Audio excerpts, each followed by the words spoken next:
So, in the Headphones Show's video talking about Apple Music and other streaming services and which one is the best, one thing Golden Sound brought up was that Apple Music on macOS is not BitPerfect, and that the sample rate is not changed for the OS based on what is coming from the Apple Music player. And he suggests that you use something called a Lossless Switcher tool, which is really terrible to use. Basically, if a song is playing in 44 kilohertz and the sample rate or the system sample rate is in 44 kilohertz, or basically 44.1 kilohertz, I'm abbreviating, and you switch to a song that's in 48 kilohertz, it'll start playing originally in 44.1 kilohertz and take a second or two to switch, and this delay is very annoying. So there really is no reason to use this Lossless Switcher tool, and I'm going to explain why in this video. So the rationale is somewhat correct that you don't want to resample the signal, but the problem is that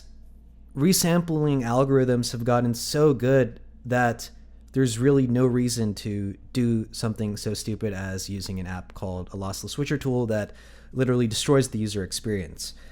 And to prove that to you, here we have Windows versus macOS for sample rate conversions.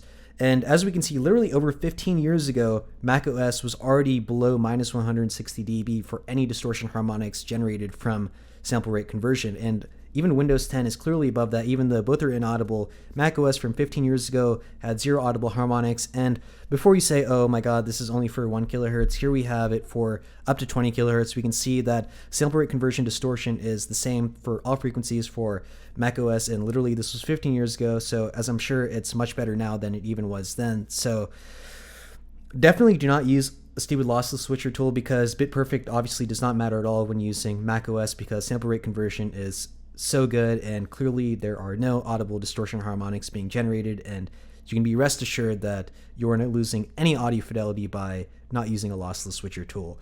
I personally just keep my system sample rate at 48 kilohertz because why not, and that's just what I leave it at, and I never think about it because distortion harmonics from resampling distortion are not audible whatsoever.